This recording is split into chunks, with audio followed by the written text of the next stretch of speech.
to 6 on your Tuesday. This is new this morning. Locals are waking up around the globe more than a week after borders seemingly slammed shut in mid-March. KIRO 7's Matthew Smith caught up with one Seattle couple now stuck in Ecuador. So, Matt, how did this happen and what's their plan? Well, they're staying there for now. You know, Michelle, earlier this month, we heard from a local who had to pay $6,000 to get a flight out of Ecuador. Now we're hearing from this couple who made a different decision to stay there. Now, their families want them back, sure, but while we hear grim pictures of some parts of the country, they're in a safe surfing town. So when the world seemingly changed overnight, they decided to stay. The government brought in like police and military. Speaking via Zoom, Zach and Alex explained that life's a little different in Ecuador than what we've grown used to seeing here in their usual home in Seattle. And also on this day, they closed off like all of the borders. So even just trying to get to the airport was this whole complicated mess because everything was pretty much forbidden. That was more than a week ago.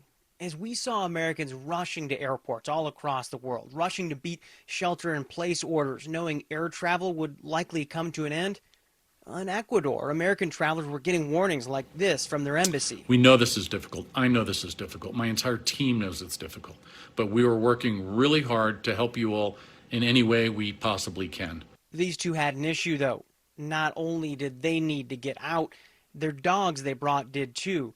They're not allowed on evacuation flights. And on top of that, once they learned they'd have to leave their resort-like paradise town of Santa Elena and travel hours, and I mean hours, across unknown territory, they decided it'd be best to ride things out, even if that meant doing it for months. Are you concerned? Are you relaxed?